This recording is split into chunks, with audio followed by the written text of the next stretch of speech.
Hey, hi, hello. Welcome to Diana Emerson today.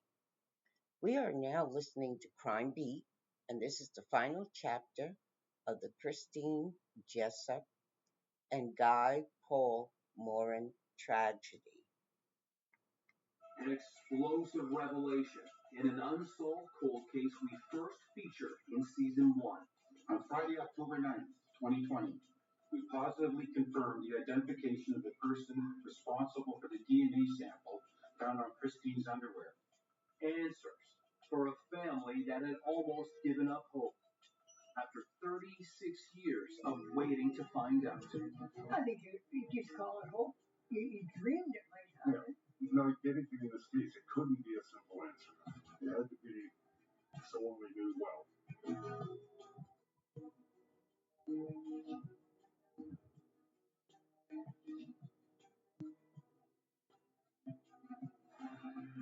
Here is Eric Sorensen with the final chapter of the Christine Jessup and Guy Paul Morin tragedy.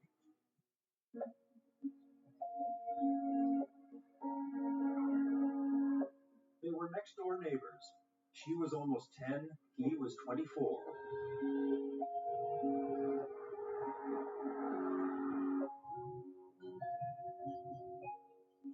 Christine Jessup and Guy Paul Morin, their names forever thrust together by a tragedy neither was responsible for. Today, it is a busy suburb north of Toronto, Canada's largest city. But in 1984, Queensville was a sleepy little town of 400 residents. Serious crime was unheard of, and freckle-faced Christine Jessup had dreams like any 9-year-old girl. She always wanted to be a veterinarian. She loved animals. And she had her little dog Freckles, the Beagle. And she was just a normal little child. On that fateful day in October 1984, Christine took the bus to school as always. I saw her off to school. She was happy, go lucky, the way she went in the bus. She was a very quiet little girl. Very vivacious. Stuck to home. Very homey type. After school, Christine made plans with a girlfriend to meet in a park. But Christine didn't show up. She took the school bus home and dropped off her bag and was never heard from again. At first, her mom, Janet Jessup, wasn't worried. I called all her friends to see if she'd gone with them. It wasn't just sort of call the police right away. No, we looked everywhere. When evening came and no Christine, the dread that every parent fears, Janet began to live for real. There's something in the back of your mind, when you can't find them right away. Something's not right. And then finally, I thought, well, I think we better call the police. Several hundred volunteers and police scoured a 30-square-mile area near Newmarket, north of Toronto. The search was massive. The whole town came out to help. You could see them searching across the fields, for miles. They searched different areas. We went out and searched. But that went on for 3 months. Okay, everybody start forward way, very slowly, and don't leave any gap. The search turned up nothing. It was agonizing for Christine's father, Robert. Whoever has her, don't harm Christine. Let us know if she's safe. God, let us know if she's safe. As days turned to weeks, Janet Jessup never gave up hope. And right through Christmas, she received cards of encouragement. Every day I wish this would be the day your little girl would be returned to you. Don't stop praying. I won't. This is from a person who was in Etobicoke Day, November the 28th, and we do not know at all.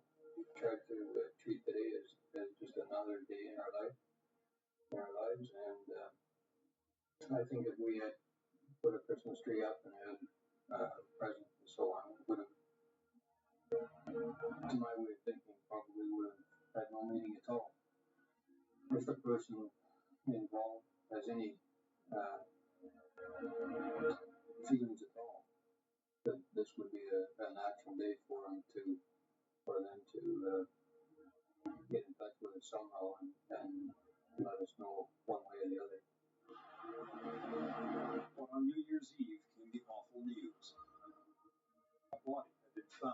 field 50 kilometers away. It was Christine's. As soon as we saw our minister and the police walk up the driveway, we knew. Her little girl had been raped and stabbed multiple times. On a bitter January day, Janet Jessup was left to make sense of the reality that her only daughter was gone. Really, basically nothing really happened. Because I think this is one instance that proves you never know what's coming from.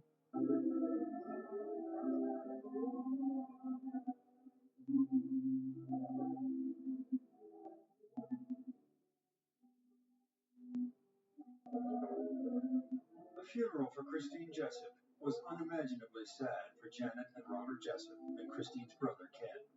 The church could barely hold the 250 mourners who came. Many were children, friends of Christine. The Jessup said the public service was their way to thank the community that had been so supportive. Reverend Beverly Hall said Christine's death cried out for justice. We bring with us today our sorrow. We bring with us our fearfulness. And especially, we bring our anger and our outrage that such a terrible thing could happen to a delightful, innocent young child.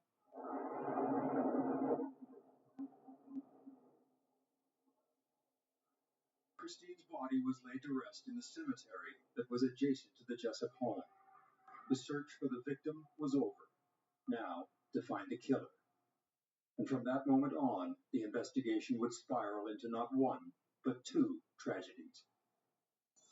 Coming up on Crime Beat, investigators hone in on one man, a supposedly weird type of guy living next door.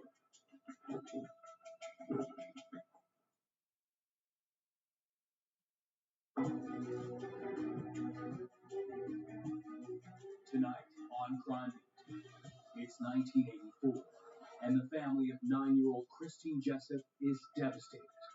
3 months after their daughter went missing, her body is discovered in a field just outside of town. All investigators know is that Christine was supposed to meet up with a friend after school, but never showed up. Now back to Eric Sorensen with the final chapter of the Christine Jessup and Guy Paul Morin tragedy. In October 1984, Guy Paul Morin worked at a plant sanding furniture. He lived with his parents next door to the Jessup family. But the Morins kept to themselves, even during the search for their missing young neighbor. The death of Christine was sad news, but little did Guy Paul realize then what it would mean for him down the road. For weeks after Christine's body was found, police were getting nowhere. In February, they visited Janet Jessup, who told investigators about her neighbor, Guy Paul. He was described as a weird type guy. In fact, he played clarinet, did beekeeping, and didn't interact much with the Jessups, including Christine. But for Durham Regional Police detectives John Shepard and Bernie Fitzpatrick, a weird type guy represented a potential breakthrough. Morin's lawyer, renowned defense counsel Clayton Ruby, suggested the investigators were under pressure to find Christine's killer. It's nothing new. Police get their closed minds very early in the case, particularly when it's a case that they'll be criticized for not solving. Police interviewed Morin, and by having an officer pose as a student hairstylist at Morin's band practice, were able to gather a hair sample from him. A forensic specialist compared his hair with one found in the necklace on Christine's body and deemed the hairs microscopically similar. Police zeroed in. The term for this now is tunnel vision. They make up their mind, they see nothing else, and they make the facts fit. And they curtail their investigation because there's no point. They know who's guilty. A cold case investigator says police wanted the case solved. Utilizing the flawed science and that in conjunction with the identification of a person of interest at the time, they kind of had some tunnel vision in that they believed that they were after the right person and their attention was focused on that person because, to be clear, that everyone wanted this case solved and with the right person in custody. Police searched Morin's car and found fibers also deemed similar to fibers from Christine's clothes. They had the FBI construct a profile of the killer. The FBI is confident that the killer is from Queensville. Police say the U.S. agency has been amazingly accurate in its profiles, especially when the crime has been a violent one. The profile concluded Christine and the killer knew each other, that he was local, he was white, and it even narrowed down his age. According to the FBI's Behavioral Sciences Unit in Virginia, Christine's killer is between 19 and 26 years old. Guy Paul Morin happened to be 24. But could it have been someone else? Someone else who was local and who knew Christine, who was also white and in his 20s? If so, that consideration was discarded. It was a critical turning point in the entire case. Investigators said they had several suspects, but the profile of a prime suspect was taking shape. His initial intentions were not to kill Christine, but after sexually assaulting her and not getting the reaction he expected, he lost control of himself and murdered her. 5 days later, Detectives Shepard and Fitzpatrick arrested Guy Paul Morin and brought him in. Morin was stunned, but the detectives believed they had their man. Detectives made the arrest last night. 25-year-old Guy Paul Morin, who lived next door to the Jessup family, was arrested while on his way to Stouffville for a band practice. The police who investigated this had almost no experience in homicide cases. It was a complicated case scientifically, forensically, and they just were totally ill-prepared for it. As weeks and months go by in a highly publicized investigation, especially where there's a child murder, the pressure is immense. And this was on the doorstep of Toronto, so the media were very, very well aware of this case and following it. And I think they also felt a great deal of pressure internally within their force and from the family. And we ended up with what you see classically in wrongful convictions, tunnel vision. For example, police were suspicious when they learned that Morin had not attended Christine's funeral. Had he gone, investigators were there, photographing everyone, because police also tend to be suspicious that killers often do attend funerals of their victims. So no matter what he'd done, if he'd gone, it would have looked like he was the killer going to look at what he'd achieved. If he doesn't go, he looks like the killer who's afraid to be there, knowing there will be police and that he'll be on display. As Morin would tell you, anything you do will be seen as a sign of guilt once they've decided you're the guy. A sign of guilt or not, police now had a suspect in custody, and the town of Queensville could breathe a sigh of relief. I think everybody more or less felt that they didn't know if it was safe for their children to be out on the street. I think people are quite relieved on the whole that the arrest has been made. Relief for police, too, who acknowledged the pressure they had been under. Probably one of the most emotional investigations our force has been involved in. It was an extremely long, drawn-out investigation. It was taxing upon our reserves and taxing upon our men. Guy Paul Morin was put on trial. The evidence was brought against him, the hair, the fibers, forensic expertise. A timeline was constructed that gave Morin the opportunity to grab Christine and take her away before her mother and brother got home at 4:30 that afternoon. And while being held, there was an alleged confession given by Morin to a fellow inmate. News reports quoted Robert Dean May. May reported that Morin suddenly burst into tears, crying, "Oh, why did I do it? I did it. I killed the little girl." Another jail cell companion was this undercover police officer, who testified that Morin claimed, quote, to red rum the innocent. That's my cure. Red rum is murder backwards. Crown Prosecutor John Scott put that sensational testimony before the jury and directly to Guy Paul Morin. Then in front of the hushed courtroom, Scott approached the witness stand and whispered, "You took her for a ride to her death. You red-rummed an innocent, Christine Jessup. Isn't that correct?" Morin answered calmly, "No, I didn't." Red rum and other odd statements by Morin prompted his lawyer to do something remarkable in his defense. Clayton Ruby called psychiatric evidence that his own client was schizophrenic, seriously mentally ill. Ruby argued that his client was not guilty, but essentially told the jury that if you find he committed the crime, then he's still not guilty by reason of insanity. It was an audacious legal maneuver, and his lawyer admitted, a risky tactic. I was a great risk. I can't know how the jury arrived at the verdict, but by offering it, I think you endangered a not guilty plea. The jury may take that as evidence that if he's crazy, he must have done it. Now, obviously, this jury didn't do that. The jury, in fact, cleared Guy Paul Morin, a verdict that left the courtroom stunned, but not the man now acquitted. Very, very happy for the verdict that has come out from the jury. Morin did have an odd way of expressing himself. I still have the feeling of positive. When you're doing something that is not wrong, if you do not do anything of wrong, then there's no reason for you to be convicted. When you heard not guilty, what went through your mind? As is happiness. Morin would later say his one regret was allowing his legal team to introduce evidence that he was schizophrenic. Decades on, Clayton Ruby adamantly defended that decision. He felt that it painted him in a way that just wasn't really accurate. Does that cause you to have some regret at all? No, I made a tactical decision, which was the jury needs to understand why he is so strange. And I have an explanation that is different than he's a murderer. And I think that worked. It worked, but it left police and others with a lingering sense that Morin, in psychiatric terms, was capable of committing the crime. For the Jessup family, the verdict was crushing. We're pretty mixed up.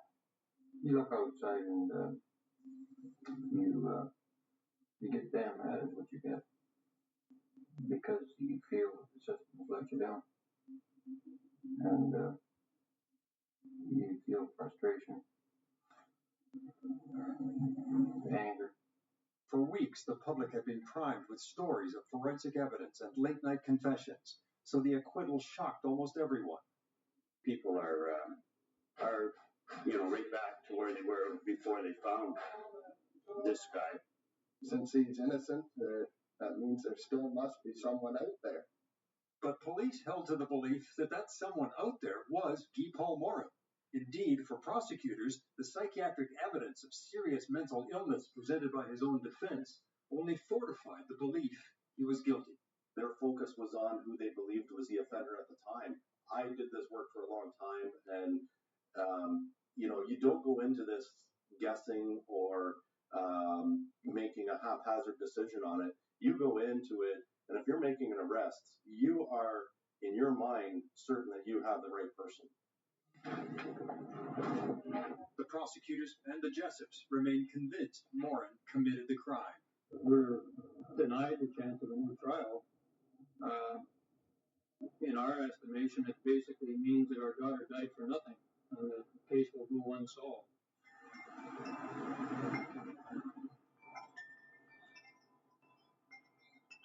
Life was all but unbearable for the Jessups. Behind their home, the cemetery where Christine was buried, and right next door, over their shoulders, the home of the man they were still convinced killed their daughter. Our daughter is buried perhaps 100 yards to the west of us in the cemetery behind our home. So that the constant reminder of Christine being there and the accused here. The Crown appealed the verdict, and Ontario's highest court found fault in the trial judge's instructions to the jury on reasonable doubt. A new trial was ordered, a decision affirmed by the Supreme Court of Canada. The original detectives were fully prepared to put Morin in custody one more time. Mr. Morin will be arrested. He will be taken back to Oshawa, where he will be processed by us and then lodged in the nearest county jail. It was reported that Guy Paul was close to tears when told he would have to face trial again. He does not intend to ask that his plea be changed to plea again being not guilty. A new trial. For the parents of Christine Jessup, a second chance in their eyes to see justice done. We were victims by chance, or were survivors by choice. I honestly would go through hell and brimstone to see an end to this. Coming up on Crime Beat, cracks in the case will start to emerge.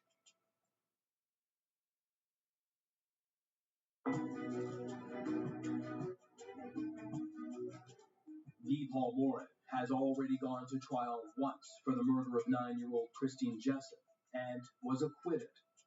After the Crown appealed the acquittal, a second trial was granted. And investigators remain adamant they have the right man. Now back to Eric Sorensen with the final chapter of the Christine Jessup and Guy Paul Morin tragedy. For us, I think for victims, it's hard living day to day. For Janet Jessup and her family, a second trial meant a second opportunity for a new jury to get a conviction for the brutal slaying of 9-year-old Christine. Prosecutors brought forward much of the same evidence, but 6 years after the first trial, the second would be clouded by new questions. Kirk Macon authored the book Red Rum the Innocent about this long and complicated case. The more he looked, the more he sensed Guy Paul Morin was the wrong suspect. He struck me more and more as time went on as a genuinely innocent guy. The trial went for almost 9 months. It went into everything you could possibly go into in microscopic detail. And at the end of it, I still felt he is not the guy. Cracks in the evidence emerged. First, the timeline the day Christine was taken. Police determined that Morin punched the clock at work and couldn't have got home to abduct the little girl till about 4:15 p.m. But Janet and Ken Jessup at first said they were home by 4:10. Police told the Jessups they could have got their time wrong. And when Janet testified, she had changed her mind and said she and her son got home after 4:30, leaving time for Morin to commit the crime in the eyes of police.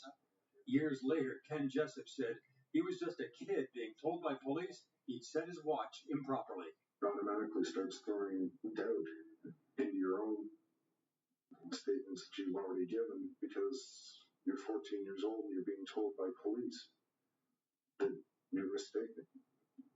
It wasn't even a person anymore, a devil, demon that the police had built him up to be and killed your sister. The jailhouse informants were back for the second trial to testify once more that Morin confessed to the crime. But Robert Dean May was deemed by defense experts during the trial as a pathological liar. Questioned years later, May initially stood by what he said he'd heard from Morin.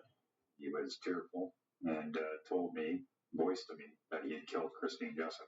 But when pressed a little harder, I can't be sure what I heard anymore, but I do believe that that was what I heard. May ultimately conceded he was trying to cut a deal with police. What did you hope to get? I was hoping to have my sentence reduced. May's testimony and that of the other jailed informant, Mr. X, was dubious, but police relied on it anyway. Another problem for the Crown? The officer overseeing the original crime scene had kept 2 sets of notebooks and was charged with perjury and obstruction of justice after Morin's first trial, although those charges were stayed.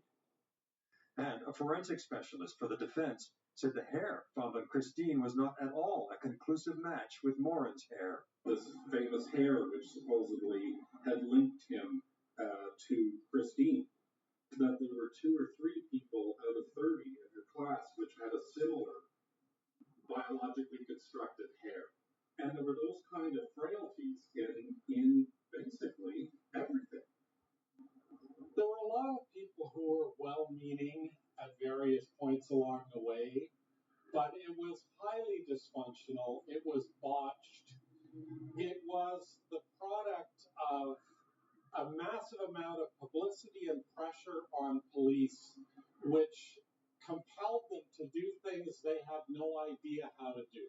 And yet this time, the jury found Morin guilty.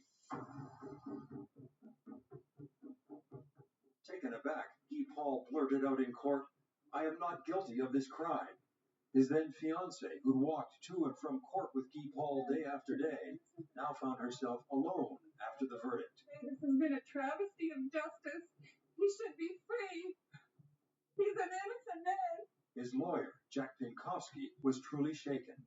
Today, an innocent man was found guilty. We intend to appeal this verdict and restore the innocence of a person who had absolutely nothing to do with the abduction or killing of Christine Jessup. But for the Jessups, at long last, satisfaction that the man who'd lived next door, the man they were certain was guilty, would be going to prison.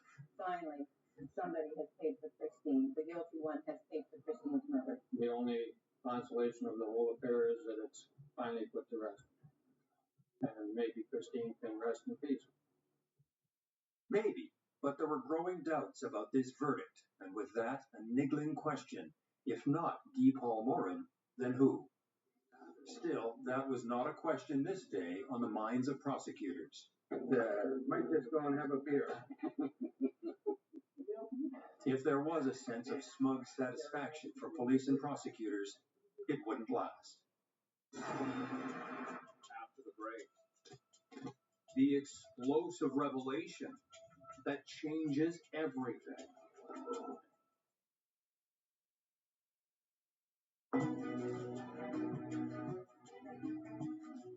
Welcome back to Crime Beat. A second jury has found Guy Paul Morin guilty in the 1984 killing of Christine Jessup. For the first time, Christine's family finally feels they have justice.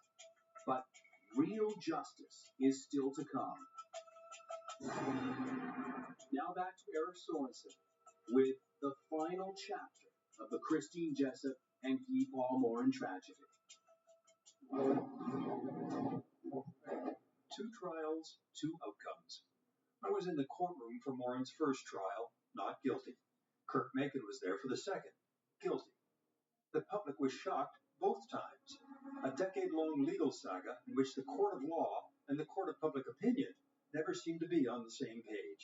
If there had not been the public uproar that there was, the clamor after he was convicted, it would have been a very long time before he'd seen the light of day. The defense was convinced someone else murdered Christine and prepared to appeal Morin's conviction.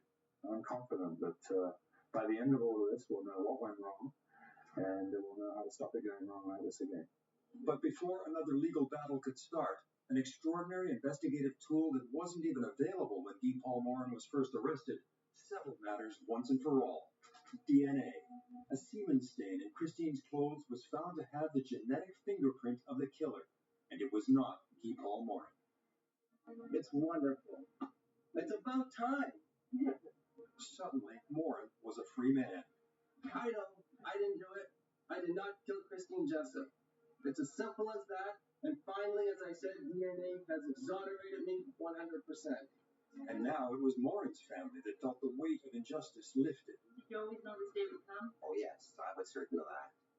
I know my son. And I'm happy the way things have turned out. What are you going to do now? Okay. I think it's time to sell it for him.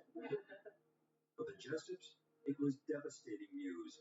Again, 10 years of certainty about who killed Christine vanished in a flash of modern forensic science. We're back 10 years.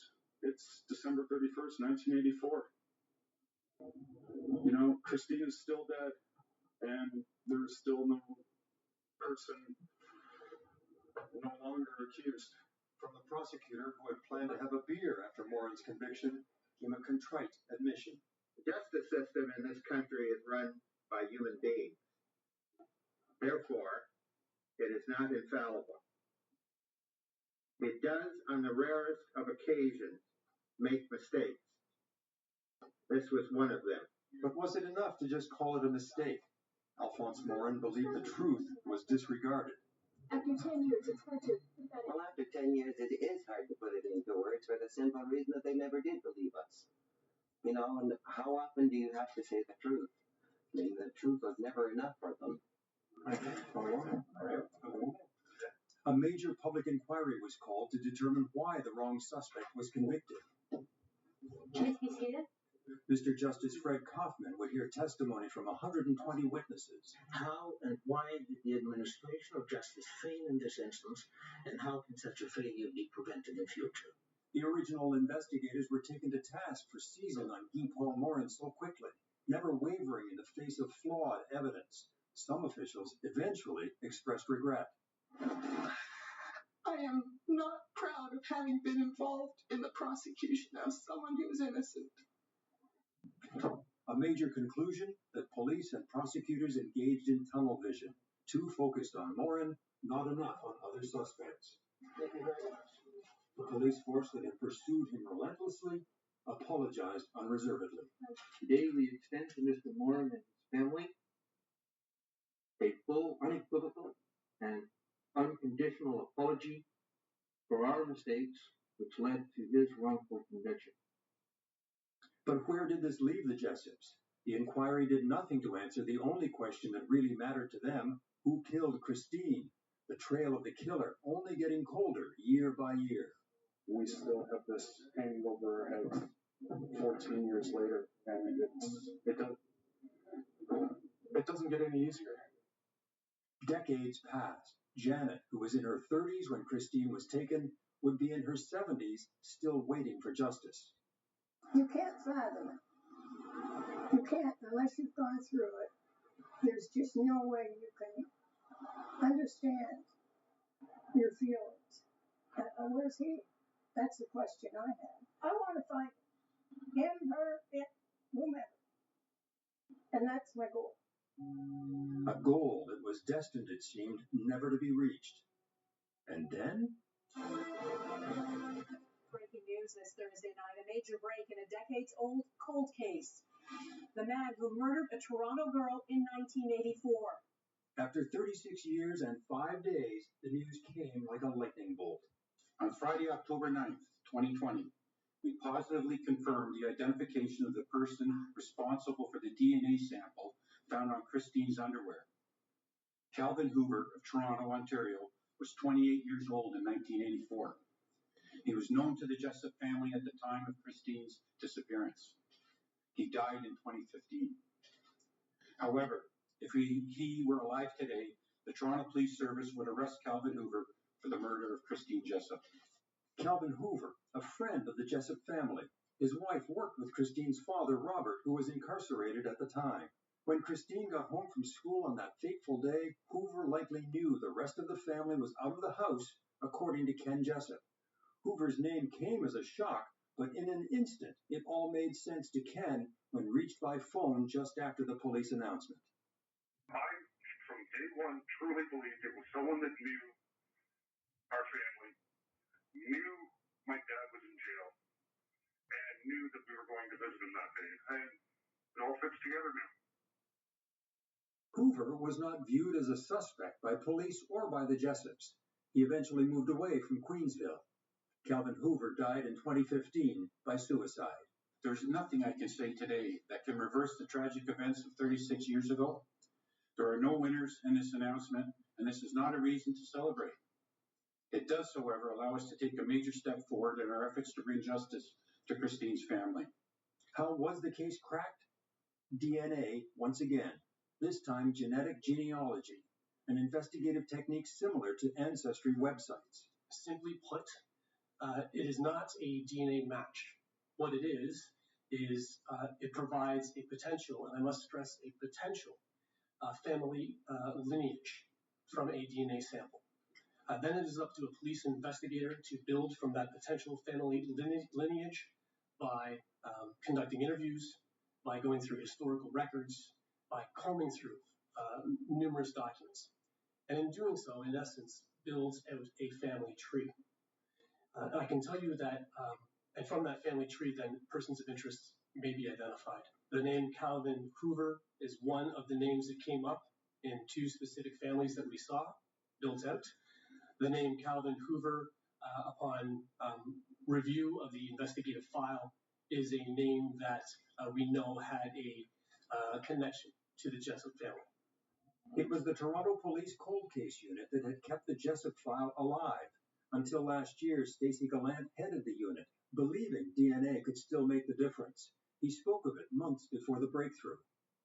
We're talking about a lot of time that's gone by, but the evidence is still the same. The DNA is that of the offender, and that means utilizing some of the sites that people would go on to identify their ancestry and try and determine their family lines. If we're lucky and somebody on the family line has their DNA and their profile on one of these sites, we could get lucky and follow that family line and identify who the person responsible is, alive or dead. And when the news broke, he recalled the U.S. genealogy sites that he had sought out. I thought, you know what, there might be something there. This might be one that that I hold out hope for that we get a good result on. And they did. Calvin Hoover was not a suspect. It was the genealogy tracing that Gallant's former cold case unit carried out that paid off. I felt satisfied. It's not jumping up and down and happy. It's just satisfied that we were able to produce this result. It's a proven method now that can help clear some of these cases. Through the years, Gallant spoke to Janet Jessup to assure her Christine's case was not forgotten. And the memory of Christine, it seems, never stopped flickering in the minds of the public. I would always get tips coming in on that case. There wasn't a long period of time that went by in my time in the cold case unit that there was a lack of tips coming in on the Jessup case. So that means that society as a whole never forgot this case all these years.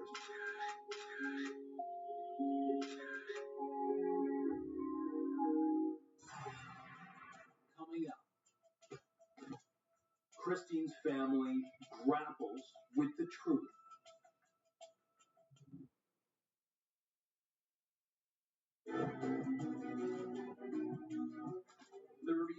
Years after Christine Jessup's disappearance, her killer is identified as Calvin Hoover. But investigators are too late for an arrest. We return now to Eric Sorensen with the conclusion of the final chapter of the Christine Jessup and Guy Paul Morin tragedy. Eric, you first covered Christine Jessup's case when she disappeared more than 30 years ago. Now police have identified her killer, but he's dead. So it's an ending, but is it justice? Well, it's justice a long time in coming, but it is still justice to finally solve the crime. I mean, that is the ultimate goal whenever there's a tragedy like this.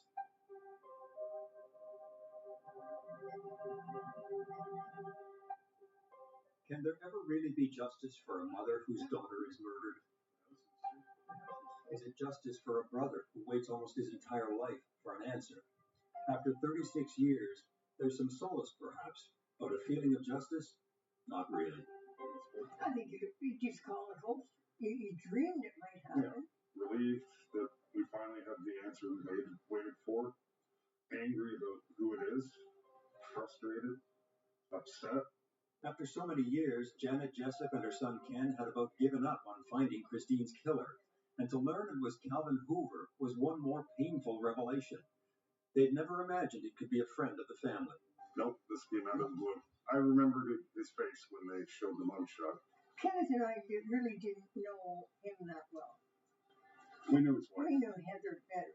Well, women know women better, and the kids. And they'd come up and play because we had the space. They babysat us. Their kids were left with us. Yeah, we had some good times together, and it's just... It's heartbreaking. It is heartbreaking. Christine's family is grateful to Toronto police for keeping the case alive, though the news would have been easier to take if the killer had just been a total stranger. Like anything in this case, it couldn't be a simple answer. It couldn't be something just to put a final lid on it. It had to be someone we knew well. It turns out the original investigators were right about some things. It was someone local who knew Christine. It just wasn't Guy Paul Morin. I've always questioned why. The why of this case and Morin's unjust time spent in prison was crucial in sparking a movement in Canada to confront wrongful convictions. It forced the public to acknowledge that the Canadian justice system does make mistakes. Morin accepted that the police didn't target him intentionally. Everything he did or had done became suspicious and confirmatory of their theory that he was the one who committed the crime. And it became a house built of sand. But the trouble was, it took many, many years for it to be seen that that's what it really was. Few cases have had a greater impact on policing and the justice system than the relentless legal pursuit of the unassuming beekeeper from Queensville, Ontario, Guy Paul Morin. After his ordeal, new measures were brought in to prevent the misuse of forensic evidence. The use of what we call junk science in the business is far less likely these days. It still exists, it's still used, but we're much more alert to it. Legal advocate James Lockyer says it is also now rare that prosecutors rely on jailhouse informants. And police have learned to put maximum resources and more than 2 investigators right away onto a major case. Front-end loading of an investigation now is one of the forefronts of how homicides are investigated. You put a lot of investigators on it in the beginning, right from the start, and gather as much of the evidence as you possibly can in that short time period following the incident. And police are better trained today to resist tunnel vision that settles on one suspect too quickly. When all the investigative efforts were focused on one person, it allowed the person that was responsible to get further and further away from the investigation over time. But perhaps the biggest change of all for Canadian justice was the genesis of a movement to address wrongful convictions. It was a seminal day, the day of his conviction, July 30th, 1992, is the day I'll always remember. On that day, James Lockyer was asked to take up Guy Paul Morin's appeal, and a committee to advocate for Morin would become a national organization. We then formed the Association Defence of the Wrongly Convicted, now Innocence Canada is what it's called. Morin's case was not the first unjust verdict overturned. In the 1980s, Donald Marshall suffered a terrible injustice. He had spent 11 years in prison for a murder in Nova Scotia that he didn't commit. Then David Milgaard was freed after 23 years in prison for a murder he had not committed in Saskatchewan.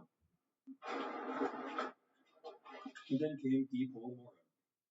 18 months in prison and 10 years living with the stigma of murdering a child.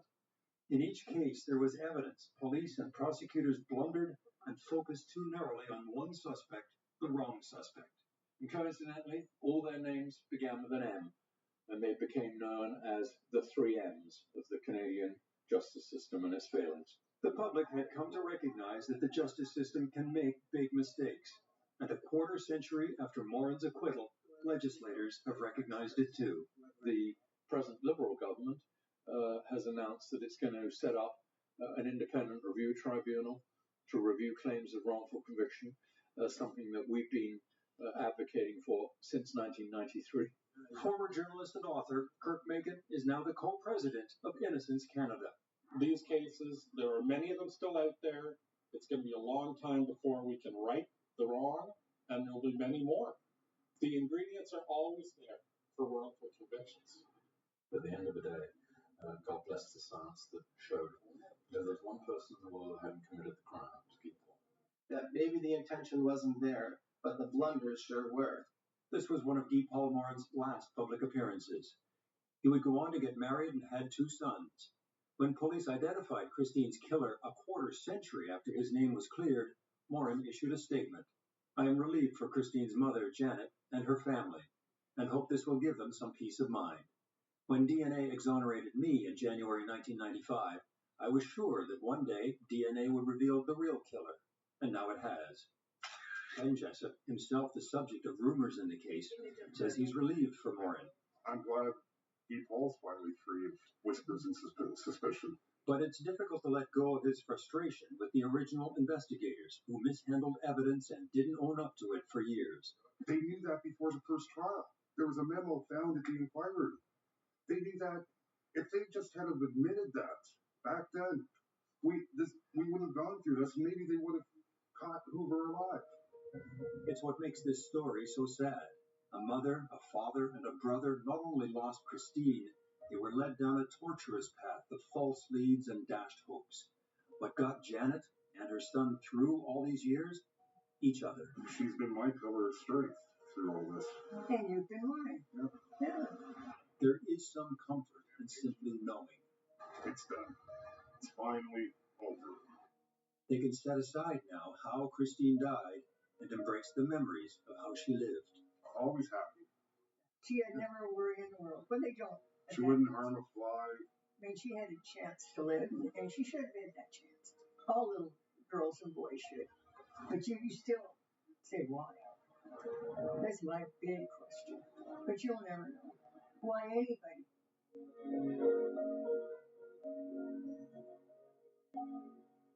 Finally, answers for Christine Jessup's family.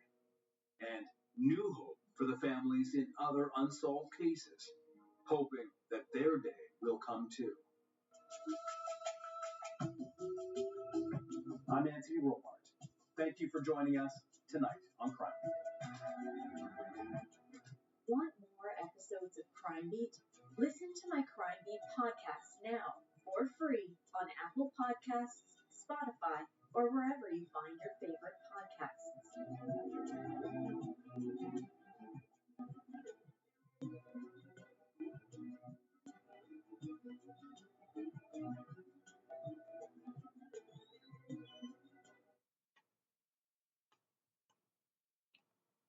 Good evening, I'm Anthony Robart. This is Crime Beat.